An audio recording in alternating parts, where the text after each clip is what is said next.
This content is brought to you by Kim Westland Incorporated, helping you create a vision for your life. Have you ever been stuck in career survival mode? By definition, survival mode means continuous, unresolved stress. It's not just simply feeling stressful in a particular situation, but it's a stress that is prolonged and it kind of hangs around and it takes a toll on how we think and we feel and we act daily. Being in survival mode has the ability to really derail our lives and our careers and get us off track from what we could be doing that fills our cup. And there could be numerous reasons why. I've been there myself. And I didn't get too far along before I recognized that my time in that one particular role had run its course. And I didn't feel that same passion after time. And signs began to show up that change was coming and that I needed to prepare for a career shift. That's not always easy to recognize, but it is so important. The time that I did spend in that particular career survival mode, as I'm calling it, wasn't pleasant at all. It didn't make me feel comfortable. It was a time in my life when I was really challenged because I was a single parent and it was so scary to think about the financial impact of a job shakeup. But guess what? That's exactly what I needed for me to be doing what I'm doing today. But at the time, I just didn't see it. I'm going to point out three major signs, and they're not all the signs, but they're just three major boulders that may be showing up in your life. And I want to share them with you because maybe you'll think, aha, I am feeling that. Maybe I am just surviving in my career.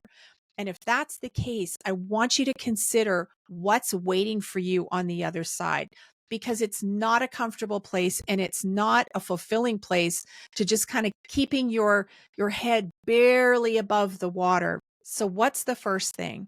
This is something I've really not talked a lot about, but I've recognized over the years, and it's feelings of numbness. This is such a major red flag if this is what you are experiencing and feeling, being stuck where you are in your work. It's not typically something that shows up right away. A feeling of numbness can surface over time. This may be something that can show up if you've been in a career for 5, 10 plus years. It's masked in a lot of kind of sneaky ways that can almost seem accepted in some cases as societal norms.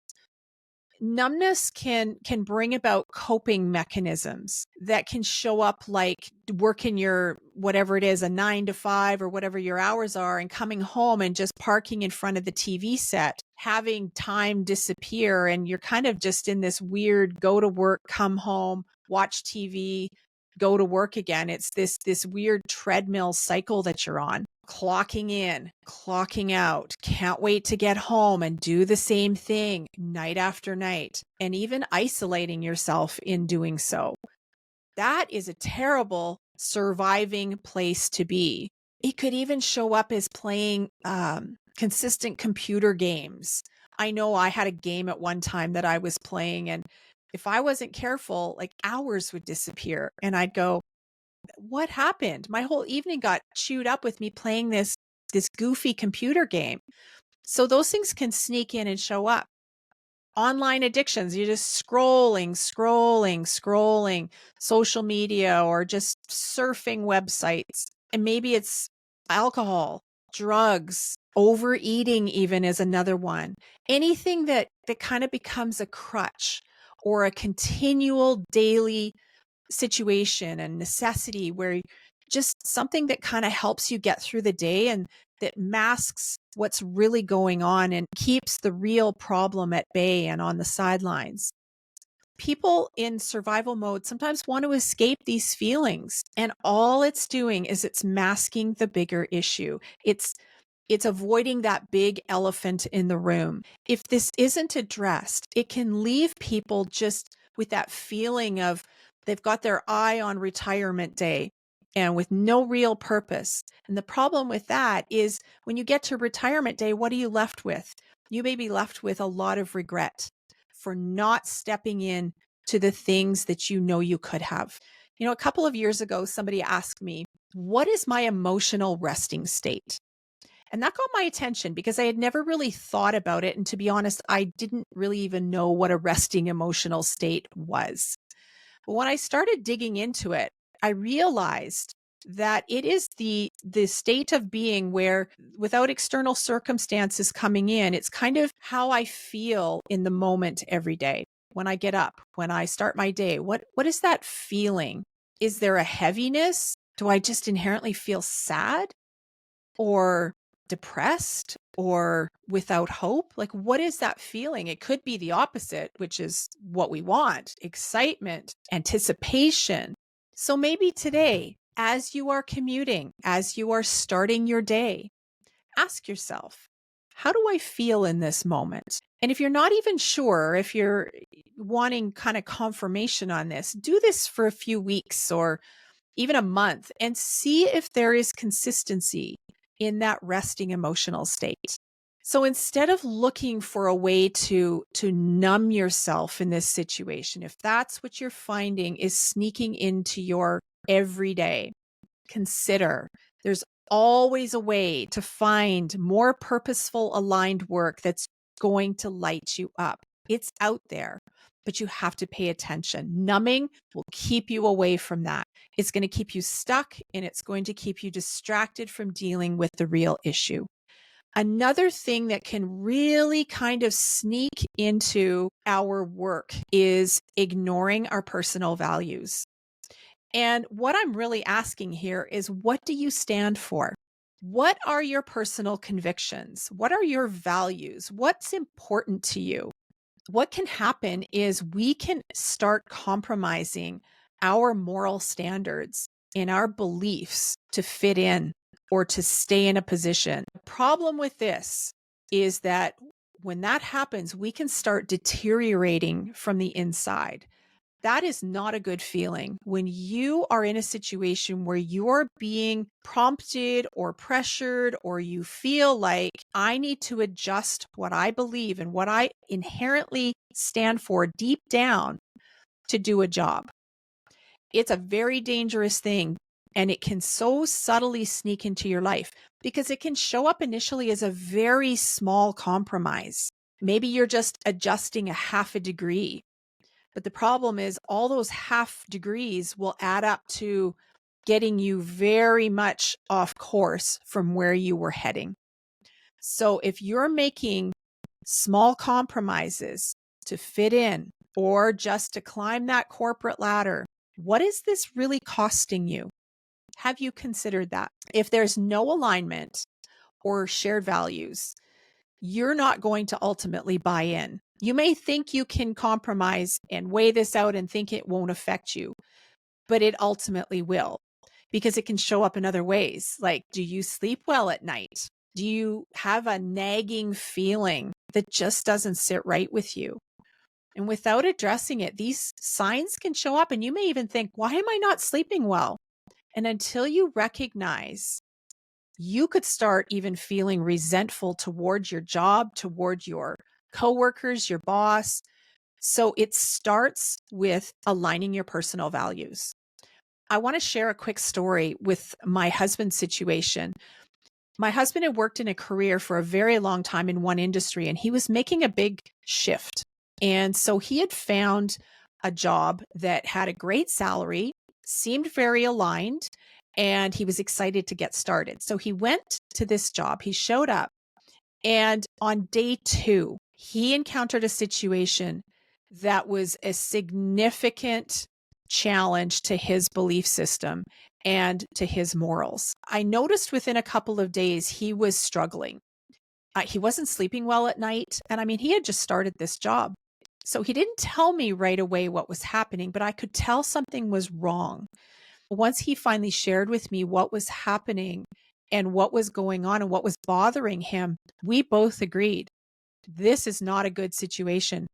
You can't maintain your employment there and feel fulfilled. So after just 7 days, he parted ways with the company. And I'm so glad he did, because that would have just never, ever been a good fit. So even if the salary is attractive, you have to ask yourself, what am I willing to compromise and what will this cost me? So understanding your personal values and how they align with the corporate values that you find yourself under is essential to thriving in your environment. It's just like getting married. You really don't want to be marrying somebody who doesn't have the shared values and belief system that you have, or you're going to find yourself in a really challenging situation. It will rear its ugly head. We're all wired to do something that aligns with our purpose. Sometimes it's just a matter of finding it and not selling out for a job or career that compromises what we stand for. The final thing that I want to talk about is feeling weariness. Now, I'm not talking about just being tired. There's a big, big difference between the two. Tiredness, if I've worked a very long day, and sometimes I do, I'm up very early in the morning and I work till late at night, and my body is very, very tired and I'm exhausted and I need a good rest. So when I have a good night's sleep and I've gotten some rest, I feel recharged the next morning. That's physical tiredness. Weariness is not the same. Weariness is an emotional and mental fatigue or exhaustion. It's when creativity and innovation just seem non existent. You almost feel like you're a bit robotic, going through the motions. There just isn't any passion there. And no matter how much sleep you get, you can't seem to shake this heaviness. And you may be feeling like it's coming out in a lack of ideas at work. Like you just can't seem to think through anything, nothing's sticking. Mental health concerns in the workplace is a huge concern these days. And mental fatigue is a big part of it. If you're feeling weary, what is causing this? Weariness can make you become old before your time. I know some 30-year-olds, 40-year-olds that seem old to me. They just don't have any zing, any life. They're going through the motions. They just are struggling to get up each day and find purpose in their day. On the flip side, I also know some folks that are 70, 80, 85, full of life, in a career even at that age, starting something new, and just so purposeful and intentional with their days. And they're awesome to be around. I love being around people that are in their 80s and have a purpose and just want to attack life with everything they have. Such a big difference. When you're weary, you don't tend to make good decisions. It's like we come from a place of fear, and it's easy to run away from hard things. But we're made for hard things. I really believe we're wired to do hard things. We are problem solvers inherently. So what's the opposite of weary? It's being full of life and full of energy. This may be a sign that you've gotten away from your purpose. So what I'm talking about isn't a void of challenge and difficulties, but it's how we are responding to them that is the tell. So if you find yourself saying things like, I'm so sick and tired constantly, and that's how you're feeling, and you're cementing that into your mindset, I would say you're in career survival mode. There's a lot of brain science out there and study on the subject. And very simply put, it matters also what's coming out of your mouth. So without even knowing it, you could be blessing or cursing yourself with your own words. It's such a sign of where you're at. So pay attention to what's coming out of your mouth. If you've become a very negative person and not many positive things are coming out, that's a big sign that something isn't right. So what's the first step to get out of career survival mode? Because that's the goal here. We want to recognize the first step is to not ignore the signs anymore. I've pointed out 3 big ones. There's obviously more than that. But if something has landed with you today, pay attention. Does this job align with your values? Has your time there at this job maybe come to an end? Do you feel called to start something new or just look for something different. This doesn't always mean that we start a new business. This may mean that you just need to find something that's more aligned with your experiences, your gifts, your talents that you've accumulated along the way. And now it's time to apply it to something else. Or ask yourself, are you hanging on to this job out of fear and not knowing what's next? Or even because of the paycheck? And don't get me wrong, I fully understand these are tough times. I've experienced the toughness of these times as well. But even people that have lost their jobs in this economy have had to figure out where to go next. And that's an opportunity. So either way, you have to decide at some point what's most important to you and to find what will light you up. Maybe it's time just to come back to the basics. If you've gotten off track, let's ground ourselves again and think about a time you felt alive in your work. Go back to that feeling of having purpose in what you do. And if you have never felt purpose in what you do, what a great opportunity today to consider what that might be. Denial is such a trap. Being fully aware, even if it's uncomfortable, of the situation that you're in survival mode, is a gift. Make a decision today to reach out to a trusted friend or professional, or even someone that you just can be honest with to help guide you into the next steps, or to have a conversation and unpack how you're feeling. You can also reach out to my contact information. I would be honored to help guide you into next steps as well. Be encouraged today to start getting out of career survival mode and know that it is absolutely possible to thrive and be fulfilled in the work that you do. Thank you for tuning in. We'll see you next time.